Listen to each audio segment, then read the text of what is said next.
Welcome to the Conscious Communion podcast, where we traverse through the inner dwellings of the human experience through conversation. I'm your host, Danae. Join me as we explore the interconnection of creativity and community. Today, I am so honored and privileged to bring my husband on for a sweet little conversation in our home where we talk about connection, our path, and how we've arrived to this place and this point that we're in today. So, welcome, Bryan. Hi. Hi. So fun. Thank you so much for being my first ever podcast guest. You're welcome. Thank you for allowing me to be your first guest. I hope I don't fuck it up and cuss or something. Oh, boops. Just kidding. Yeah, I'm happy to be here in our home. This is great. This is really fun. It only felt right for Bryan to be my first guest because, again, he has really been the foundation and the support that has allowed me to arrive to this point and to creating this podcast. And, you know, he really did push me in the best possible way to explore my creativity in a healthy way. And I don't believe that I would be here now without you. So thank you. Well, that's very high praise. I beg to differ. I feel like you could have done this on your own in a lot of ways, but I'm happy to have supported you through the journey and been your friend and confident and partner through it all. So it's been really fun watching you dream up, you know, this idea of doing the podcast and, you know, the excitement that you have. Danae, if you don't know, is very like, what's the word? Like driven. I think that's like the best terminology. Yeah. You're just very driven and you're very excited and you get excited about everything. I could tell a million stories about how Danae's like fallen down hills or ran into the water or gotten so excited about something that it's like throw caution to the wind. And I think that you've expressed a lot of care into this. So this has kind of been like a baby of sorts, for sure. A little digital baby. Yeah. But yeah, definitely. I'm proud of you. Thank you so much. Just so we can land in this space together collectively, I would love it if we could all just take a breath, and just doing that by inhaling through your nose and exhaling however feels good for you. Give it a little shake, a little wiggle. Awesome. Yeah. So I really, again, just wanted to bring Bryan on because we have walked a very unique path in our trajectory of moving forward and being to the place that we are today, living in Portland, Oregon. It's taken a lot of commitment and dedication from the both of us in our marriage to just show up for each other and be here and where we are today. Yeah. So wanted to talk about that a little bit. Yeah. Yeah. Lead the way. Ask me a question. Yes. Let's play a game. Yes. Let's play a game. One of our favorite things to do is actually play a question game, and we can do this for hours. We love to do it while we're in the car, and we just play the question game where we're listening to music and we're asking questions. So this is not very far off of what we do in our free time. I turn everything into a game. So literally everything. Everything. And I think that it's fun. It keeps things fun. Yeah, it definitely keeps things fun. It's a little kid inside my heart. So I do want to touch on just the way that we met because I do find it really unique and special. But Bryan and I both met at the grocery retailer store that I mentioned that I worked at in my first episode, where I met my incredible husband. And we met when we were both walking our very unique paths, very independent lives. We were very much in the flow of figuring out who we wanted to be for the world, and we felt pretty grounded in who we were. I'd say so. Yeah, I'd say we were. Do you want to share a little bit about that time in our lives and how we met and kind of what that meant for you? How early do you want me to begin? Do you want me to begin like when we first met? Sure. Yeah. Okay. Yeah.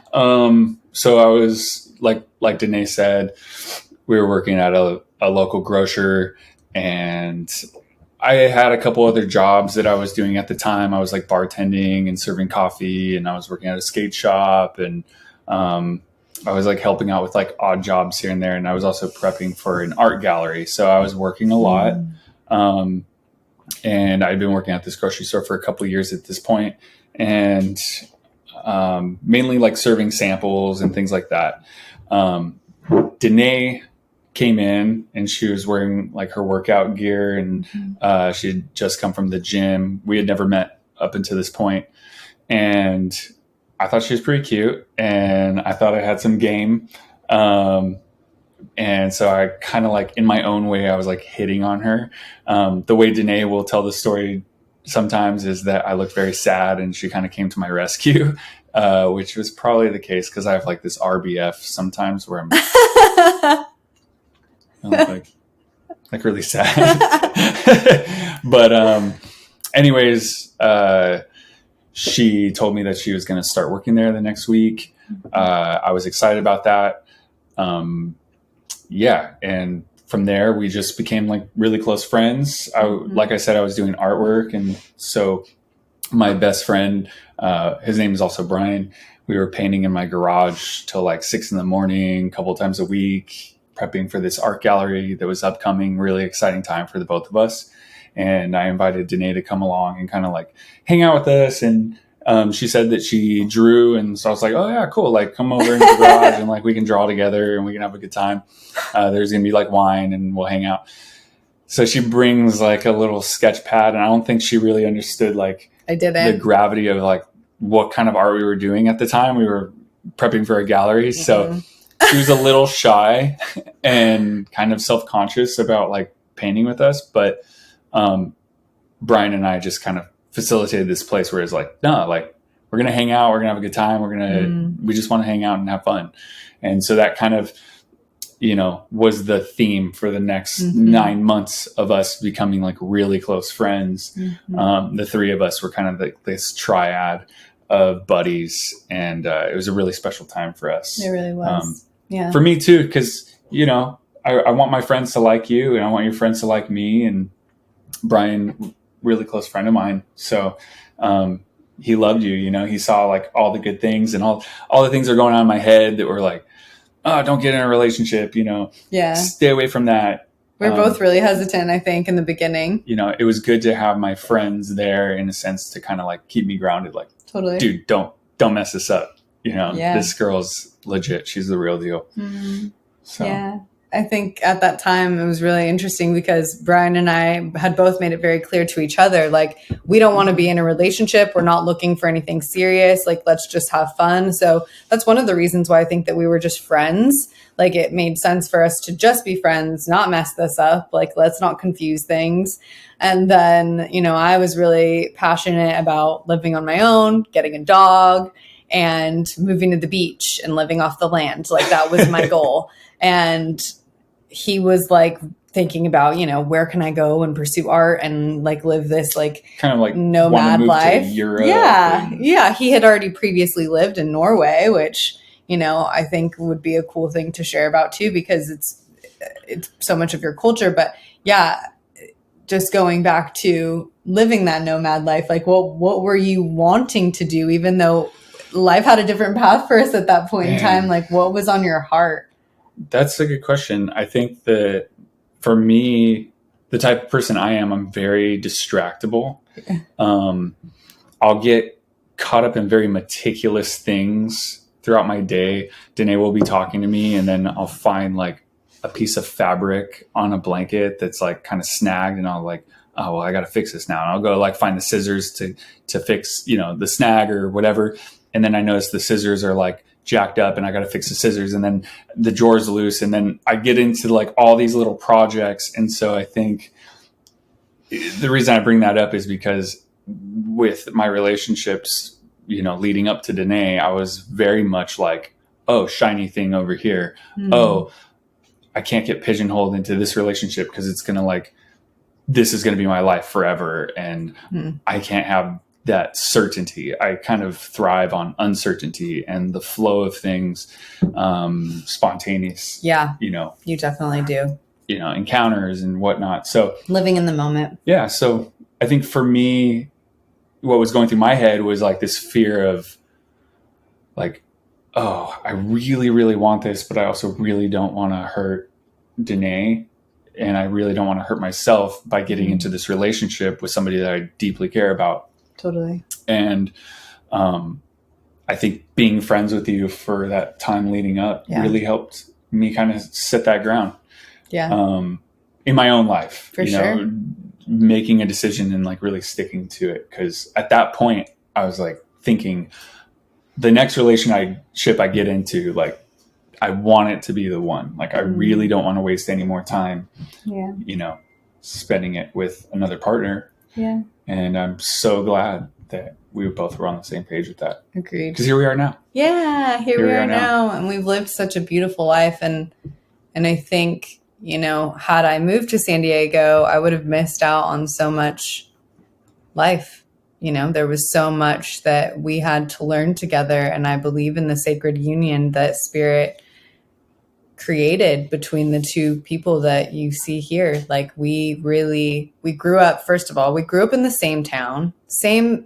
This is weird. Very weird. Grew up in the same town, had similar friends, like friend groups. I went to private school. Bryan went to public school. So our paths didn't cross, and we didn't meet each other until I was 22, Bryan was 24, turning 25. And like, it was just so odd that we've talked about this so many times. So we would go to the same like book club when we were kids at the local library.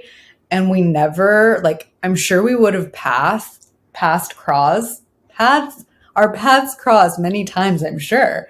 However, we didn't meet until we were ready to meet. The weirdest one was I went out to a club one night with my really good friend Taylor. And I don't remember the circumstances leading up to it, but it was kind of like like a divey club, where, more of a bar, I would say. It was dark times for me. Dark times. But he was like trying to see this chick, and I was just kind of like a third wheel or whatever. And this girl brought Danae along, and we figured this out later on in our relationship when I was like telling the story. And we found out that like we actually danced together this night, and I didn't want anything to do with Danae, and Danae kind of didn't want anything to do with me. So it was really funny going down the line, and when we connected the dots, and we're like, oh, that's so weird. Like, we had no attraction to one another at this point in our lives. This was years prior. When we were like 22, 20, or no. This was years prior. This was like, I think like on Thanksgiving break or something when I was like visiting home. Yeah, you were visiting. And it was like when I was away at school, but like was visiting or something. And like, we weren't ready for each other. Spirit was like, nah, like not the time. So it was funny how, later down the line when it was time, when we had a little bit more assurance of who we were, and maybe me more than anything, because I think Bryan has known who he was for a good portion of time. I think he also went through his own learning and becoming. But for me, when I was away at school, that was really when I was very unsure of myself. So moving back home and having to figure out pieces of me and learning to love myself on my own without my friend group that I had created and away at university, like, was really big for me. So I got to be a part of Bryan's friend group when we did start hanging out. And that was really incredible because you and Bryan welcomed me in the garage, and I got to see this wonderful world of creativity, and it totally enlivened me in ways that I can never, I can never thank you enough for those moments in time, because they really did change my path for the better. Well, I think I could thank you in turn, because as a creative, like, I've been pretty creative my entire life. Yeah. My mom, created stained glass art. She is phenomenal, like, with like making candles and body butters, and like, she's a gardener. And so she's got all these talents. My dad was a general contractor. He built homes. My older brother, similar talents. My younger brother, similar talents. Like, we all kind of came from this very creative family in different ways. Totally. But for me, I think the gift was I was able to share that with somebody that wasn't, because I think oftentimes in like the creative world, we kind of get these egos, like, oh, I know how to paint. Like, don't tell me how to like move my brush, or, it's very like, what's the word I'm looking for? It's an intimate thing, creating something, because you're putting yourself out there to show somebody something that you made. And when it's critiqued or when it's like, there's some sort of input given, it can be very dashing to your ego and your person. Yeah. But you were very much in a place where it's like, no, I want to know, like, tell me what's up. Like, so I got to really share that. And in sharing that, it gave me motivation and inspiration in my own work. I don't know if I've ever really shared that with you, but thank you. I appreciate you saying that. Yeah. Look at that. So special. Look at that. Yeah. And I think, in accordance with our exploration through painting in the garage and spending time doing that, we also were really spending a lot of time outside. And I think that really brought us together on a really deep level, because I had never, besides Caitlin, like I had never really had a friend in my life that enjoyed spending time outdoors, hiking, and just being immersed in nature. And when I met you, I certainly found that. It was hard to almost go on a hike with you because it was like, I was very much at that time, like very much athletic. So it's like, yes, I'm there to be outside and like get what I need from being outside with Mother Earth, but also being with him, it was this brand new experience of let's stop and look what is beneath us. Like, what are we traversing upon? Well, I have like no self-control with that either. Like if I see any sort of like bush rustle or some creature fly by, I have to know what it is. I have to know where it went, and I have to kind of like discover it. You don't have to know, but your curiosity. No, I have to. I absolutely have to. He has to scratch the itch of curiosity. Gotta figure it out. It was cool because you are very athletic, and you were, especially at that time. I really admired.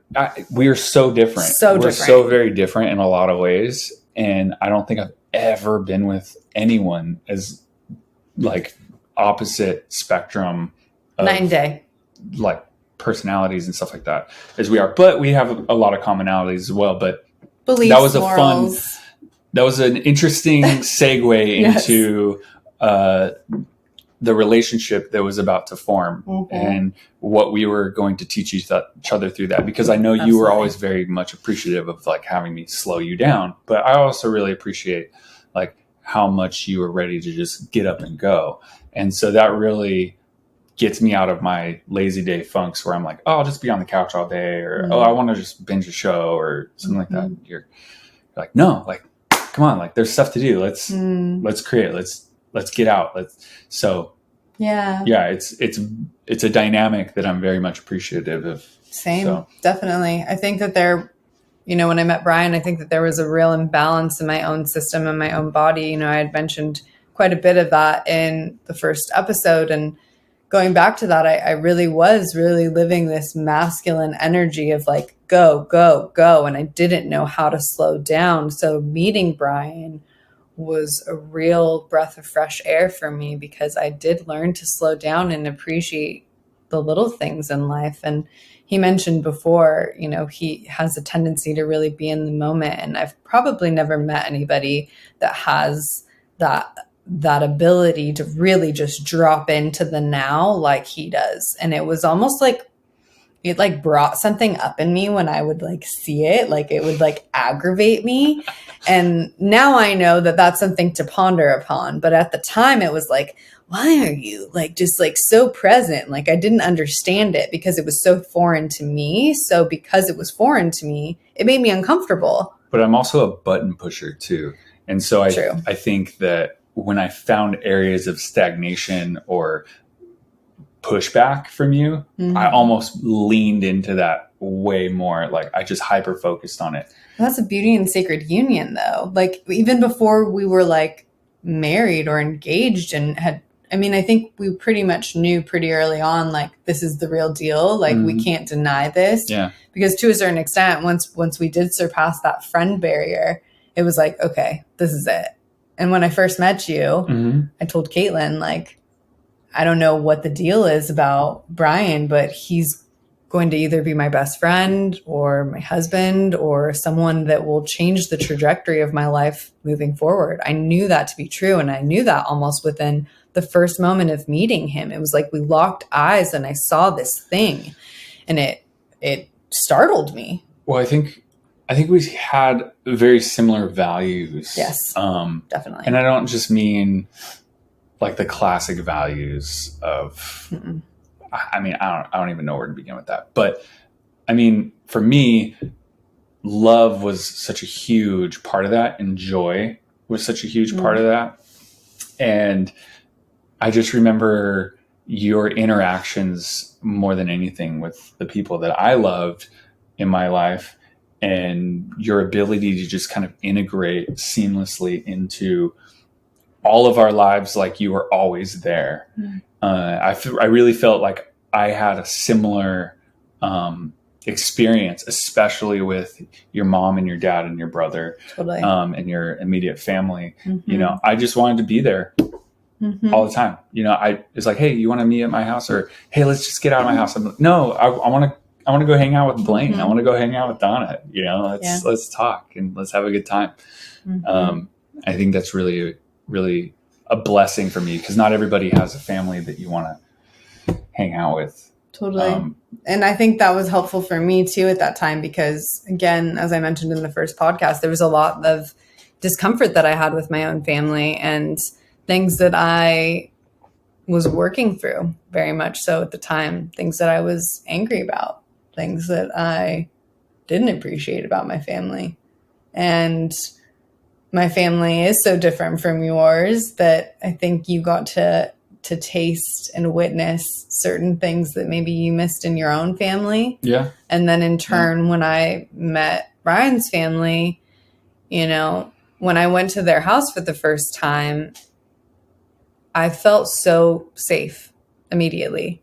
And I had only felt that once before in my life. And it was when I met Caitlin, and Caitlin is my best friend, and I'll be sharing more about that in the next episode. But it was the second home that I had felt safe in and seen in, where people were really interested and intrigued about the depths of my soul and making me feel safe and seen, essentially. And I just really honored that and valued it to a degree that, you know, has made me the woman that I am today. So, yeah. Yeah.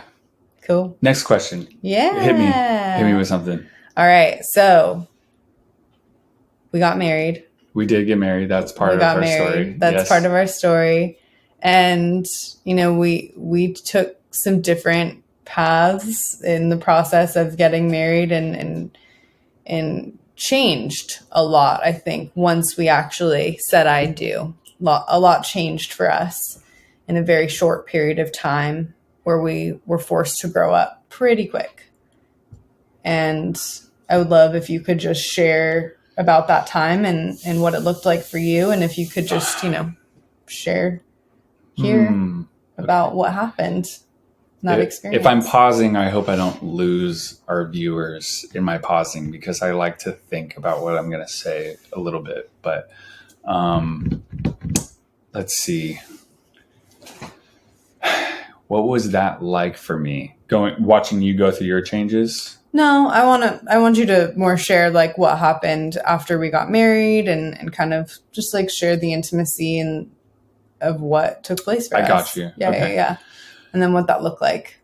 So I feel like we had a very good foundation set up for us right up until the day we got married, right? So, you know, friends, solid. Family, solid. Work, solid. Like check all the boxes. Life is good. Excited, energetic, young.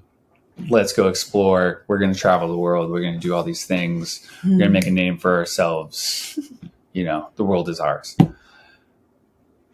We took our honeymoon. We had a week that we spent in Cambria.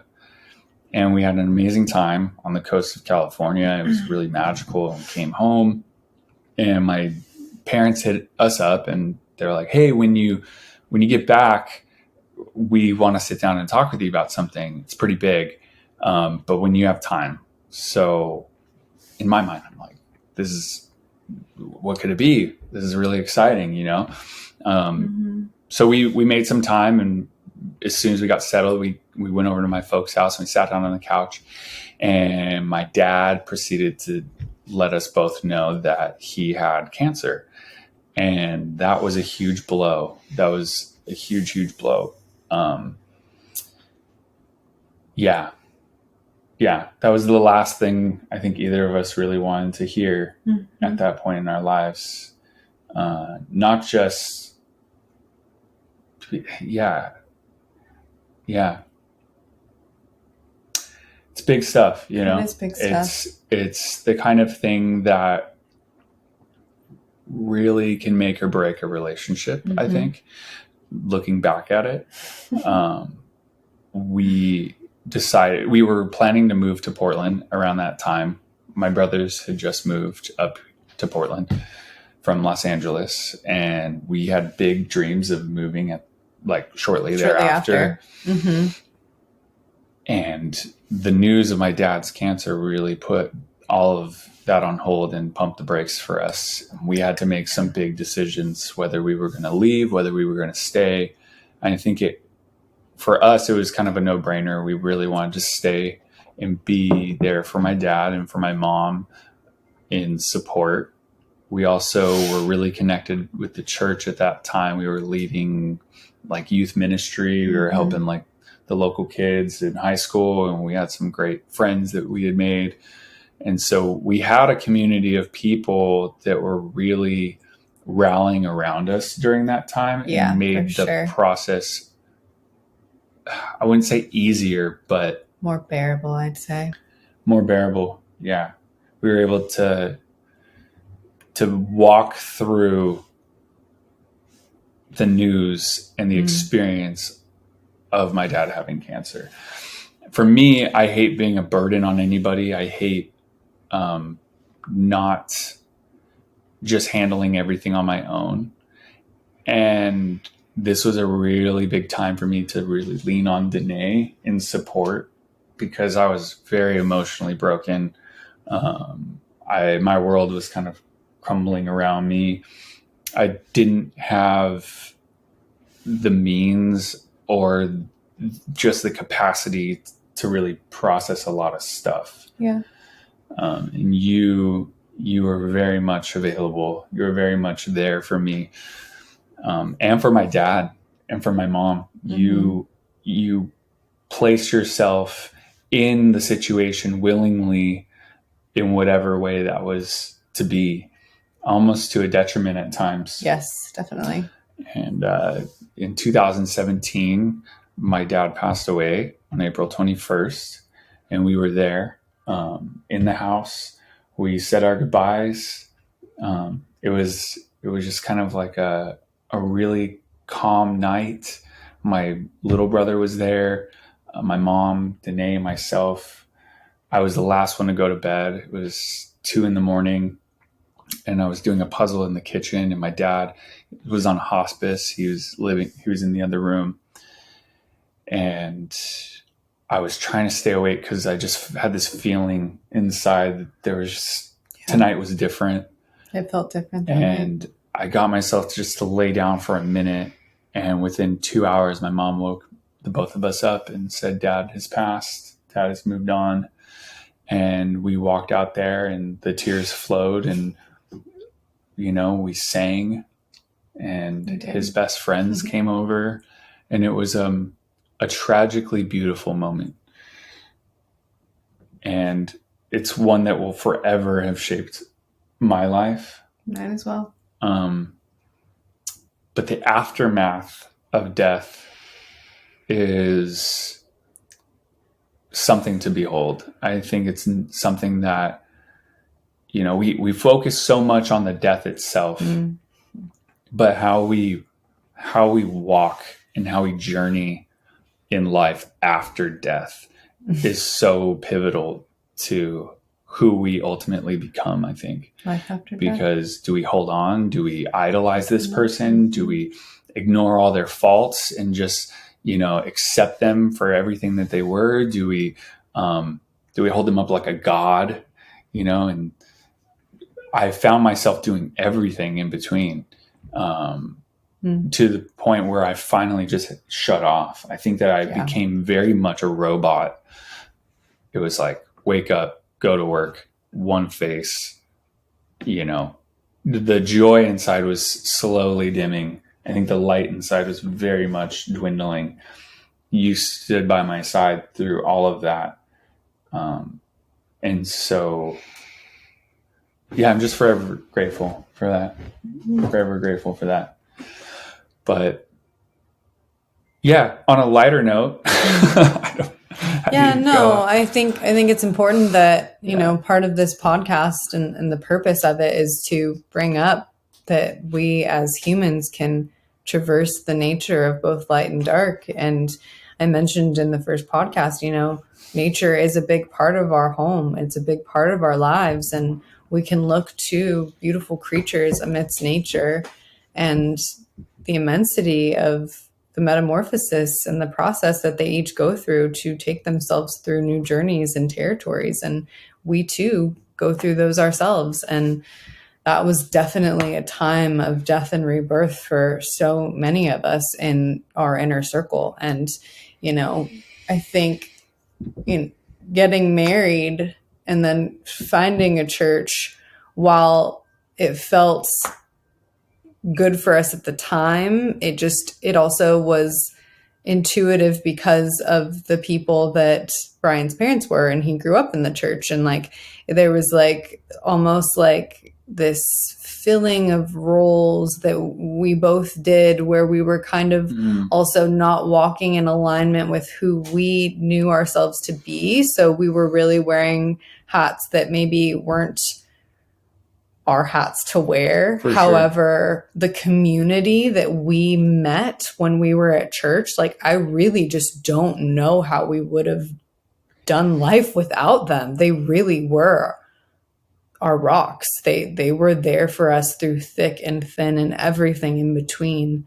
And I'm so grateful to them for everything that they gave us. I think that's very much in line with, like I said, my values, Yes, and I think definitely. One of my values, just one of my core values, is that I really believe that having a strong foundation is everything. How you start something, how you lay that foundation, if it's solid, if it's structurally sound, if that thing can withstand earthquakes and storms and everything, you're good. The house may crumble down maybe, but you can rebuild. Absolutely. It's a lot harder when, what you're starting on is a garbage mound. And I think that we did have a good foundation. What I realized that the roots that ran beneath that foundation were not so healthy in my life. And so when everything kind of came tumbling down, I tried to rebuild again, but there was just this thing emanating in my life that was kind of taking hold of me. Yeah. And I think that what that was control, maybe even disassociation, really just trying to separate myself. I felt like a lot of times I was just kind of walking around in a third person view with a camera behind me, and I was just watching myself do these tasks, clock in for work, stock a shelf, tell somebody, hey, can you go do this? Come home, eat the food, put the fork down, take the shower, and go to bed and do it all over again. It was very repetitive. Oddly enough, there was a big portion, I feel like of my dad's life where I really saw him doing some of those things. Totally. And I would look at myself in the mirror and I would see my father, and I didn't like it. And that was the first time that I really had this distaste for being like my dad, where I've always honored him and admired him and wanted to be nothing more than just like him. I didn't want those aspects of his life to creep into my life, because those are the things that he wanted me to change. To be different for you. Yeah. You know what I'm saying? He mentioned that. Those are the things he wanted me to change. He had done a lot of work to change the things in his life, but he got so far, and that was maybe the capacity, which was immense. Like, the things he overcame in his life were immense.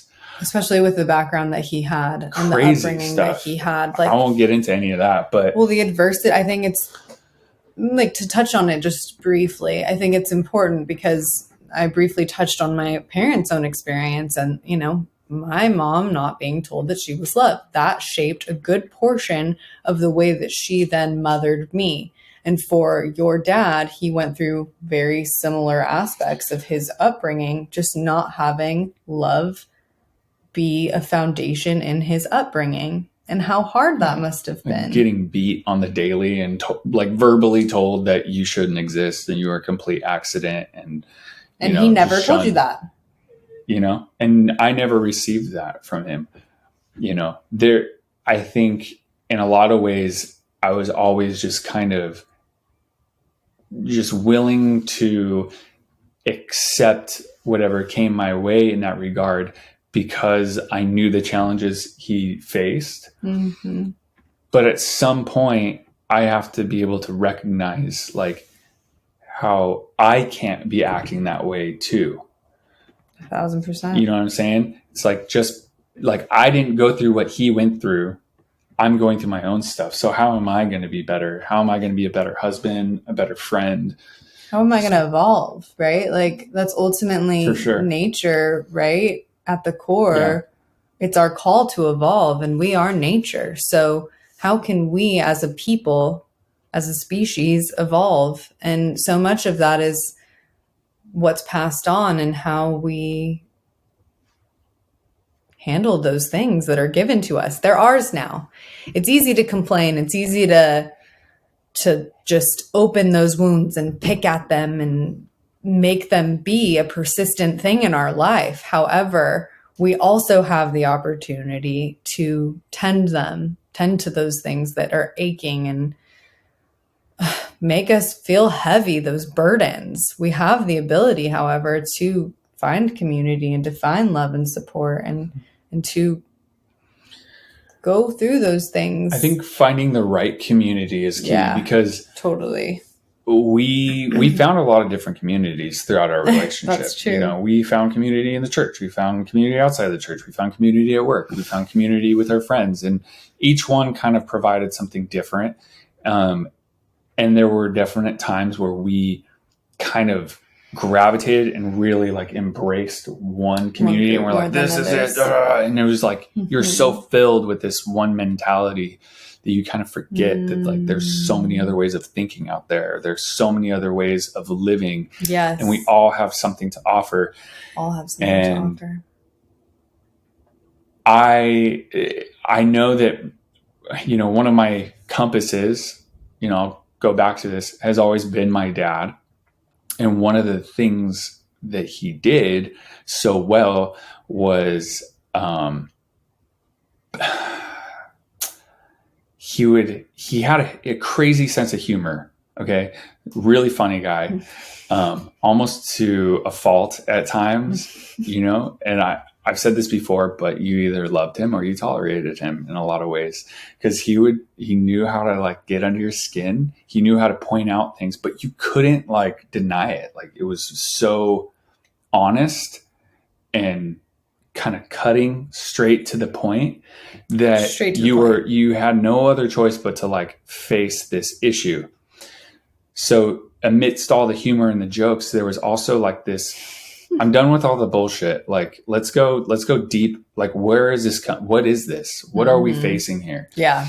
And I really admire friendships in my life that can do the same, that can really humble you. Yeah. Or, call you on out. Your shit. And they're not catering to every liking that you have, or they're not just giving you, lip service and making you feel good all the time.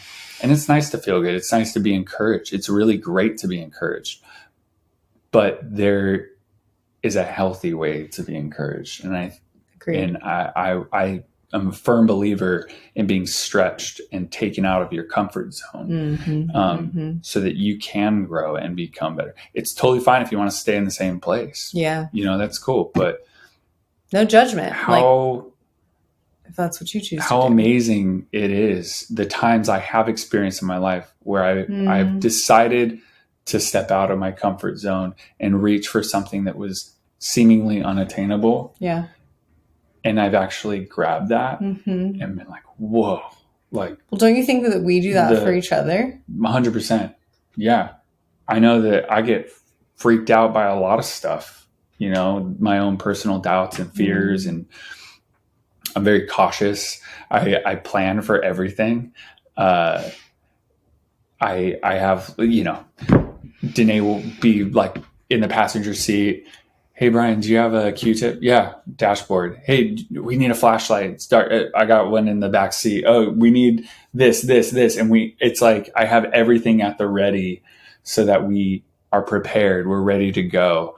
And it's kind of this insane amount of planning so that if something were to go wrong, I'm ready. And that also goes back to the control thing, I think, though. For sure. And sometimes things are out of your control. Sometimes most times everything's out of your control. Often.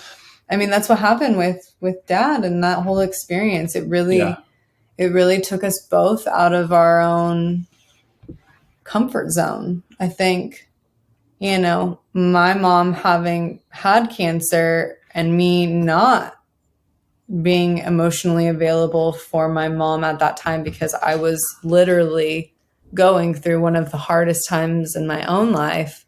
I didn't know how to show up and be a daughter. So there was some guilt, I think, that I was experiencing when I was seeing your dad go through his own experience, and me really just wanting to be a good daughter and love him. And he didn't have a daughter. And I think that, he had oftentimes told me that I was his daughter, and he was proud that I was his daughter. So I was proud to be there and show up. And I do think that it was often to a detriment. I didn't have anything in my cup often, and I was serving from an empty cup.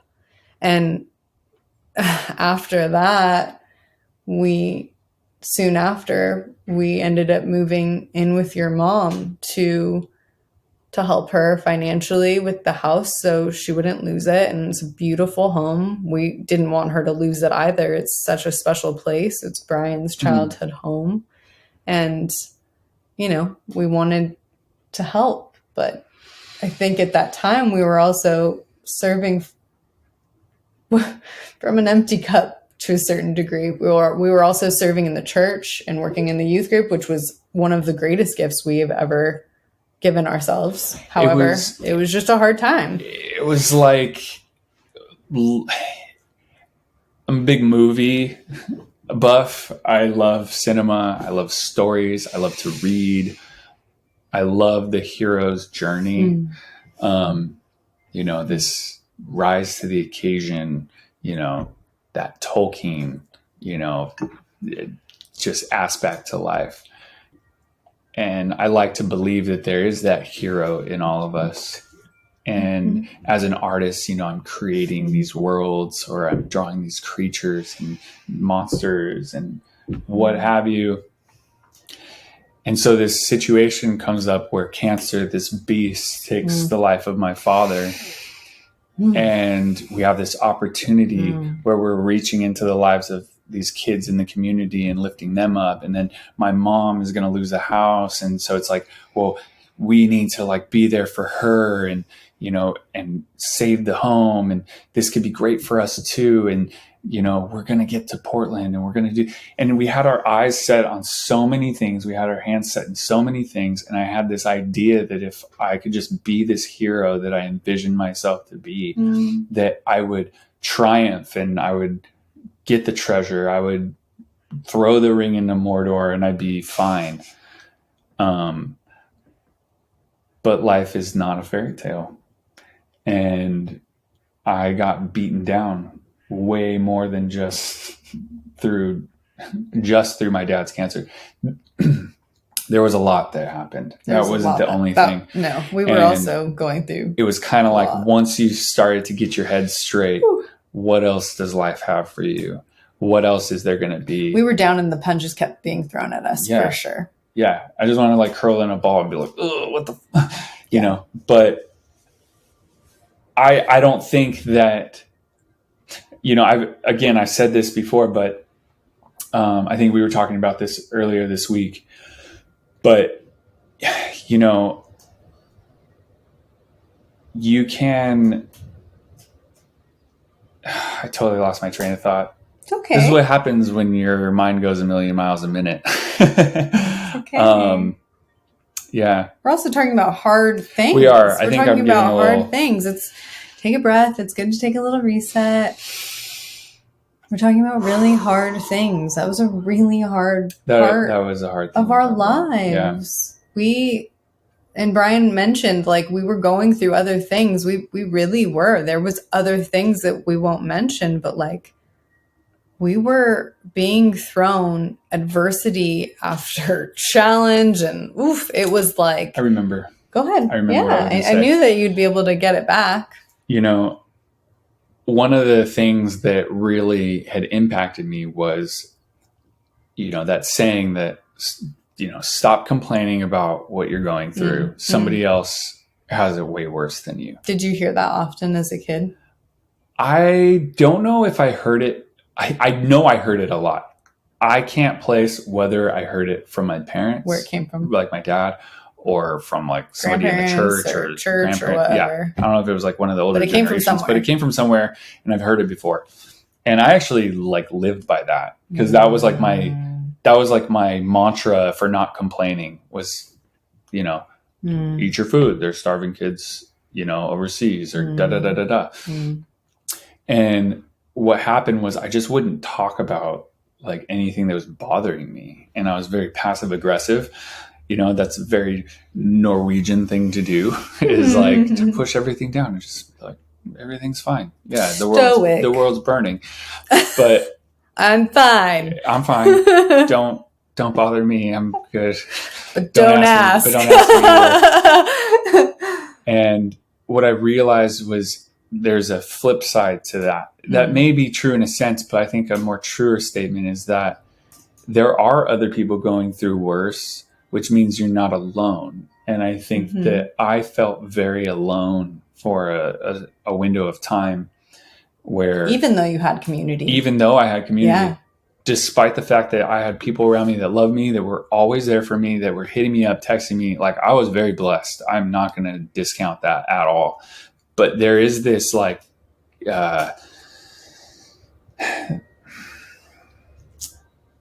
there's this urge to kind of go inward and feel like you're the only one dealing with this thing. Absolutely. It's like a victim mentality. Yeah. And it's like, for me, I didn't want any attention. So I just kind of dealt with it and bottled it up. And it was all in my mind. And it was really fucking me up to the point where Danae would, you know, my best friend who I'm talking to about everything and anything. And we've had this great foundation laid out for us. I wasn't sharing any of this with her. And I thought I was. In my mind, I was like, oh, I'm sharing all this stuff. She knows me. But in actuality, I'm not talking about any of this stuff. I'm not laying it out on the table because I was so busy like guarding myself so I could be strong. I could be like my dad. You're trying to survive. I could be the support. I could make the income so we could get to Portland so that we could have the life we want, so we could do the things and we could have the kids and da da da da. And it just, even the thought of that was just like at times just so overwhelming that I would just sit in my car for like an hour and just stare out the window like, what am I doing? What am I doing right now? But we got through it. We did. We got through it. And we're still going through it. We're still going through it. In different ways. I think that's the beautiful part. Absolutely. We have more tools now, though, I think, than we did at the time. It's good to have tools. It's good to have tools. I think also living with your mom was a really challenging time for the both of us. I can't imagine how hard it was for you and how hard it was for her. It's hard because she's such a lovely woman. Such an incredible woman. It's and like, you can't be mad. It's not like it wasn't that. It was that the dynamic of 3 people grieving in a home, one very independent person, me, was like feeling the construct of like this like very like structured home life with almost like too much help and control, and like I didn't know how to operate in that way after having left my parents' home and having created a life with Bryan, and just trying to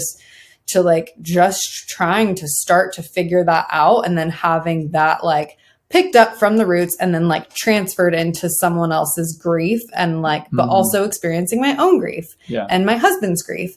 And again, we were experiencing other very traumatic events at that time that will not be named, but we were going through a lot and helping people that were very close to us go through their own very traumatic experiences. It's like, to think about that time is just like, how did we do it? I don't really know, but we did it. And I'm super proud of us for traversing through that with so much grace, even though there were times where we were like very timid and just like experiencing what we were going through. In hearing you say that, this is the beauty of like having these conversations, like this whole Conscious Communion podcast is like, there's nothing formatted here. We're having a real conversation and it's allowing me to process even more stuff. Yes. And like, that's what's great about this is these are the kinds of conversations that like we enjoy having with one another, because they can be fun. They can be sad. They can be at times very heated. We got a lot of passion for like art. They're everything. What we think. But, we humble each other. We sure do. But going back to what you said, I think that part of the way I was trying to cope and get through it was by, well, let me backtrack. I was very much enraged that the beautiful life that I had was very much disrupted. I feel like I'm a very joyful person. I'm very happy. I like to have fun. I'm very goofy. I'll dance around. I make a fool of myself. Like, I'm always joking around. And this really just like put a whole like veil. Did it alter your sense of self? It altered my sense of self big time, to the point where like I was embittered to the fact that I couldn't find that joy within me to experience the beautiful life that I see around me. Like, I see the little lizards running. I want to go chase one. There was a point where it's just like, yeah, I don't want to chase the lizard. And that may sound crazy to some people, but for me, that was like, what the hell? Like, that's your tattoo. Oh yeah. It says choose joy. And so it's like a daily choice. And this was a reminder for us, this choose joy was a reminder for me to choose that joy, to seek it out and find it. And it was so abundant for so long. It was like welling up from within me. I really didn't have to reach outside and choose it. It just kind of happened naturally. But you withheld it. And that was part of the vow. Like, we got these tattoos before we got married. And so much hardship hit you, and it was like left, right, front, center. You were getting hit from every which way. And yeah, like, you still, even though you're saying that you didn't have that joy, like, I still saw, even in the midst of those storms, I still saw your joy. I think, what I was going to say was, I apologize. No, you don't have to apologize. We're in the flow. Thank you for apologizing to me, wife. You are forgiven. You don't have to apologize. I think that it was the simplicity that I was really like desiring. And you had all these dreams. I was blaming you for a lot of things. If I'm being honest, it was like, why would you want to start a podcast? Why would you want to move away from our family? Even though these were all my dreams too. It was not like I was just putting them on you. Yeah. And it was kind of like, I just want a simple life. I just want a simple life. I just want simple things. I don't have to think about all this crazy stuff. Like, life is complicated enough as it is. You don't know what's going to come next. Just keep things simple. It'll be fine. Yeah. And that may be a true statement in a lot of ways, but it also can be taken grossly in the wrong direction. Yeah. And totally. I was oversimplifying very complex ideas and life circumstances in my life. You almost like would rather, at that point in time, you were almost using that like sense of thought where it was like, I'd rather keep things safe because I at least know the outcome. Like, I at least can control the outcome a little bit better. Is that correct? Yeah. Yeah. I had to discover it was more about a balance of those things, because being overly invested in every complex, I mean, we were going through as a nation. I mean, the presidential election was pretty wild. Obviously, there was a lot of turmoil everywhere. Turmoil in the country. Everything was vying for your attention. And during this entire time, I'm dealing with my own shit. And it's like, I care about all this stuff too that's going on, and I want to be invested. I want to be in that. But like, I'm dying inside. I feel like I'm dying inside. How can I give anything to anybody? And ultimately, how can I give anything to my wife? Mm-hmm. You know, you're going to suffer the most aside from myself in this scenario, because I'm just a shell, a husk, wisping in the wind. But it's really easy to put on face. It's really easy to pretend. I found out. And I think it's just way better when you're kind of authentically honest, even if it's not what other people want to hear. If people are like, hey, how's your day going? How's your day going? It's really shitty. Yeah. Oh, okay. I found it's a really good cure to avoiding painful, like, small talk with strangers. But also it's like, I think as a collective, like, our nation, our world, we are all going through a massive shift. And I think we can all feel it. And I think that at that time, while we were grieving and going through our own experience, so were so many other folks, right? Like, it's so important to know, like, we are so cognitively aware that, like, we are not unique in experiencing hard things. Like, that is something that we each experience. And so that, I believe, helps us look across the table, look across to our neighbor, to whoever we basically encounter, to love that person with grace and respect and compassion. And I think that that's, again, one of the things that we were drawn to with one another, because we both really are engaged with people when we have the opportunity to connect. Yeah. I'm very thankful for the people that are in my life. I'm very thankful for the human beings that have decided to walk alongside life with me. You, Johnny, Bryan, I mean, just to name a few, those three individuals, like, the calls that I would get, the text messages, just being away from family and friends up here has been challenging in its own right. Definitely. But part of that, you know, circling back to not feeling alone, you know, I think we're all desiring a sense of community in some way. And so it's easy to just kind of find something that falls in line with your interests, and you become that becomes your identity. You become the cause, you become the church, you become the thing, you know, and those things can all be well and good, but there's something to be said about an individual and the power of an individual. You know, I think about individuals in my life and just the power that they exude over, like, me in a way, not in my decision making, but just in the way that it fills me up to know that I'm so deeply loved and just admired, you know, by people in my life. I really feel that from people. And that's a hard thing for me to even say now.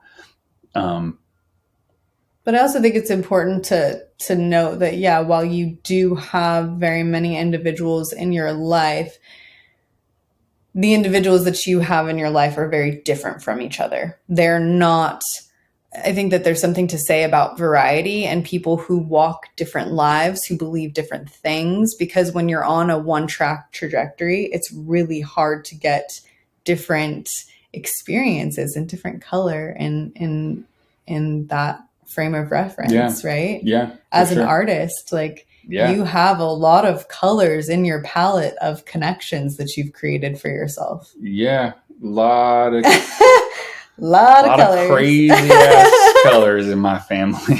Family, friends, your circle, but even like the people that you connect with, that you love. Like your like Bryan has a tendency to make friends with gas station attendants. I'm like trying to figure out how to say that. But he goes to, when we moved to Portland, Bryan brought like little gifts for his buddies, like his homies that he created at like going to the, just going to the gas station. You go in, you buy a pack of gum, you pay for your gas, like you get a water, whatever you're buying. Like Bryan would make friends with people that had their shifts that were working, whenever.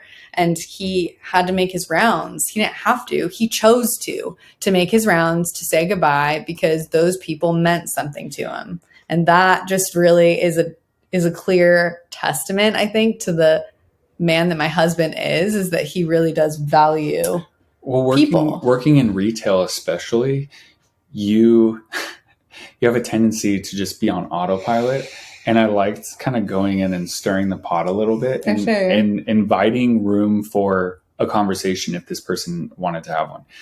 And when you're at a gas station at 3 a.m. on your way to work and you invite that space for conversation, you might get some really interesting conversations. And you did.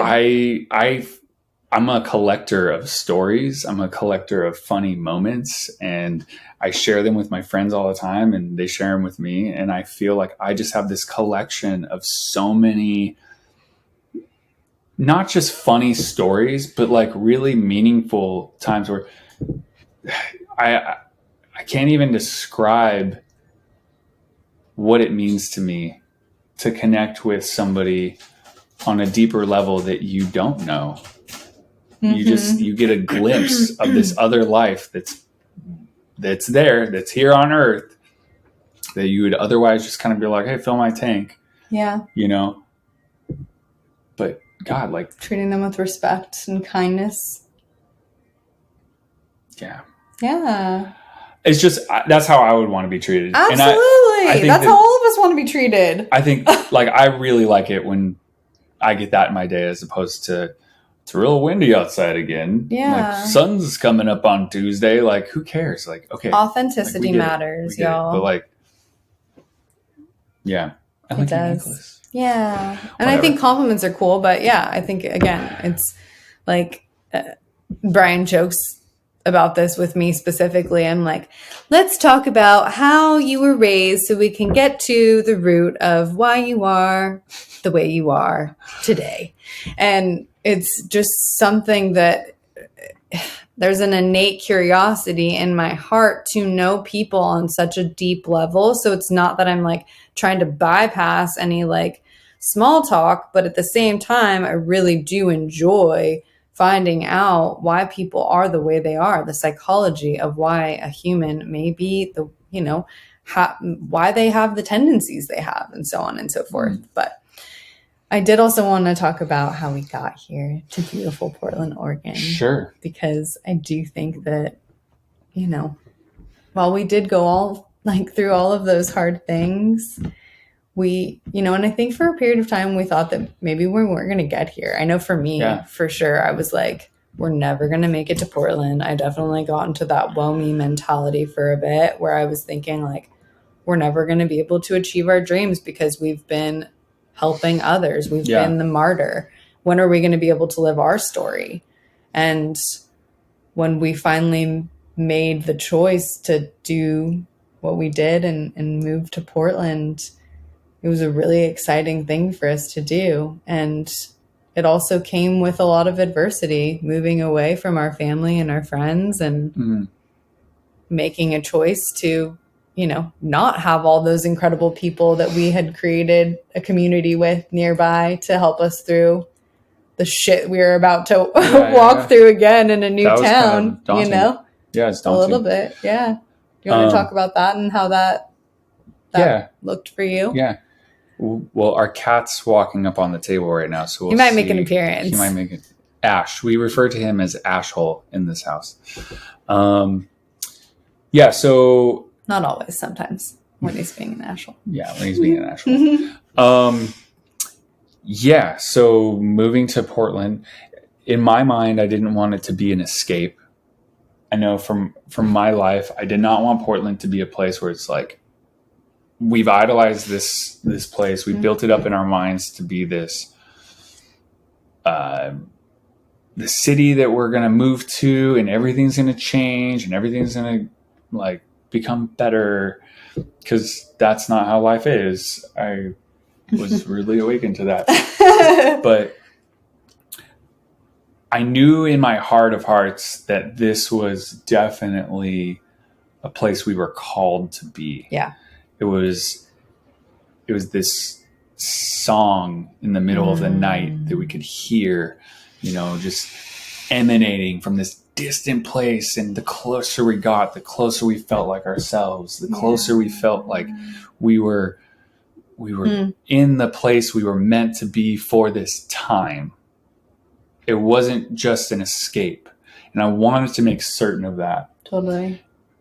And when we moved up here, just from the get-go, it's been an adventure. It's been a roller coaster ride. It's been certainly energetic. It's been tumultuous. It's been peaceful. It's been everything we could have ever hoped for. And not because we moved to Portland and that's where those things happen. It's because we moved to where our heart was calling us to go, where our mind was telling us to go, where our spirit was telling us to go.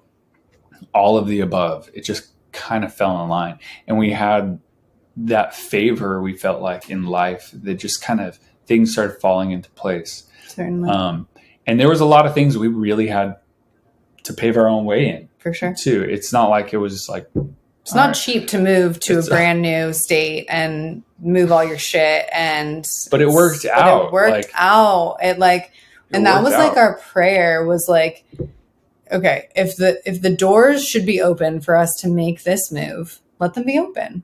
And they kept opening. And I remember when we first came up here just to visit, and I remember going on a hike with Bryan and crying, literally just dumbfounded with the diversity of nature that was before us and the richness of the soil and the nutritious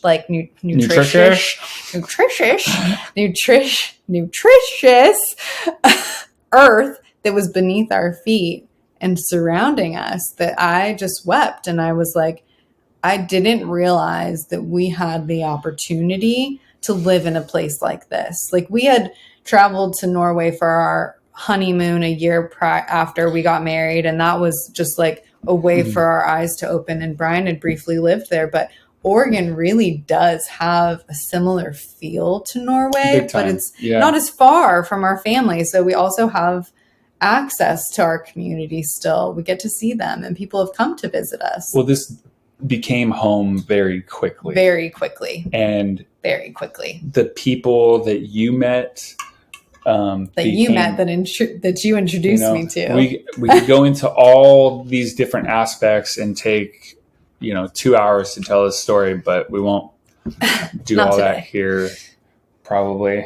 But I will say that for me, what really connected and hit the mark was nature for me up here.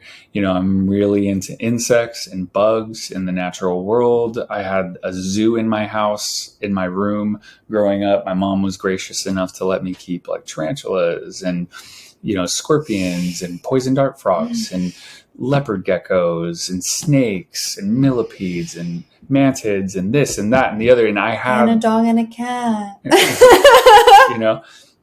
and I learned about them. I took care of them. I was this little field scientist, speculating at like how they exist in nature and what, I was discovering so much about them and what they provided us, on Earth and what in turn we were doing for them. And it was just a whole thing. It was a whole thing. What their purpose was. Their purpose was. I was nerding out super hard. I was just this little bug kid. It was great. Fast forward, we come up to Portland. I've gone through all this adult shit, and I felt like my whole life has crumbled around me in areas where I'm never going to find that childlike wonder again. And from day one, I'm like out in the woods, in the moss. I'm down by the river. I have my fishing pole. I'm searching through the mud. I'm digging up clams. I'm discovering what's living underneath rotted wood. I'm seeing birds singing. It was like Snow White with like a Guillermo del Toro twist to it. It was just this kind of ominous wonderland of mystical creatures. And there's, I'm going to see Bigfoot. I'm just letting y'all know, like, I'm going to find Bigfoot while I'm up here. But it's been wonderful. I feel like a kid again in a lot of ways. Definitely. It sparked our creative bug like I think no other thing could. Like this move has really inspired us and sparked so much creativity in the way that we think, in the way that we act, in the way that we show up for one another as husband and wife. And I think our union has in turn flourished, but it didn't. That flourishing did not come without its own fall, its own winter, its own season. You had to give in. We had to give in. We had to let Spirit do what Spirit was already working within us. And it was give it the space. We were holding on to the control and the programs of what we had known in the past and what we had, everything that was taught to us in our homes before was still within us. And we had to peel that shit off for us to live a new way. Well, for like great example of that is in Portland, we were told don't own an umbrella because if you own an umbrella, you're going to be like outcasted. They're going to know for sure you're from LA and you don't want that. And so we grew up, it's raining, cover yourself, don't get wet. And we came up here, it's cold. Like you don't want to get wet and cold. Like that's the worst, and we live in a little apartment without really good heating. So it was kind of like adverse to what we had grown up knowing. It's like stay dry, stay clean, but we embraced it. And love the rain. It's just the symbolic thing that we have all the time up here where when it's raining, I look forward to going out into the rain now. I look forward to not putting my hood up and getting my hair a little wet, and just being down. Also water holds memory. So there's so much that when we do get to just open ourselves up to these things that we've since guarded ourselves from, it's like, what can we learn from this incredible experience of going and sitting with the earth when maybe when we were living in California, we wouldn't have been going on a hike when it was raining. But now it's like, we learned this in Norway when we were on our honeymoon, and one of Bryan's good friends said there's no such thing as bad weather, only bad clothing. And I find that to be so true, especially in the winter. We cannot not go outside because that's a great way to lead ourselves to depression. So going outside is one of the things that keeps us intrigued and just in tune with what cycles are going on within our own selves. I think it's just being able to appreciate wherever you're at for what it can offer. You know, I met a lot of people up here that talk shit about California, and they're like, I'm so glad I moved out of that, da, da, da. And I look back on it, I'm like, no, like California had a lot to offer. LA had a lot to offer. The concrete jungles, the city, the people, the commotion, the inner workings, the beauty of just the intricacies on a day-to-day, the diversity, amazing. You know, the sun, God, I love the sun. I miss the sun, you know, but I think that life will always be teaching us. Life will always be, you know, showing us something new about ourselves, where we are in that moment, if we're willing to keep our eyes open and be aware. Absolutely. Yeah. And on that note, I feel like that's a good way to just segue out. Like, if we could encourage you to do one thing, I know for me, it would definitely be to get outside, to sit with the earth, and to see what it has to speak to you. What kind of lessons can you learn by just sitting in silence with the earth, observing, taking a look at what's on the ground when you're taking your steps? There's little creatures beneath your feet everywhere. Bryan is always very cautious to let me know you need to look down, because there are little don't step on that snail. There's little buddies and beings, which down leads there. me to say the next podcast episode I'm going to be on, I'm only going to be talking about bugs. Okay. I'm only going to be talking about insects, and I'm going to connect all of them to big life lessons. Bryan will have his own episode of Bryan, I have like the Bug 5 Boy. people tuning in for that. Oh, it's such a pleasure, and again, an honor to have you on. Thank you for sharing a little bit about our life and how we've arrived to this place that we are today. This was wonderful. Yeah, thank you. I'm really glad that you're doing this. Thank you so much. Yeah. If we could just take a breath just to close out, and a little bit of, you know, presence with one another, I would really appreciate it. Bryan to give us a little head start. Oh, all good. And letting it go, however feels good for you. On that note, we are sending you off with the utmost love and blessings for you wherever you are on this plane. All the love, all the peace, all the blessings.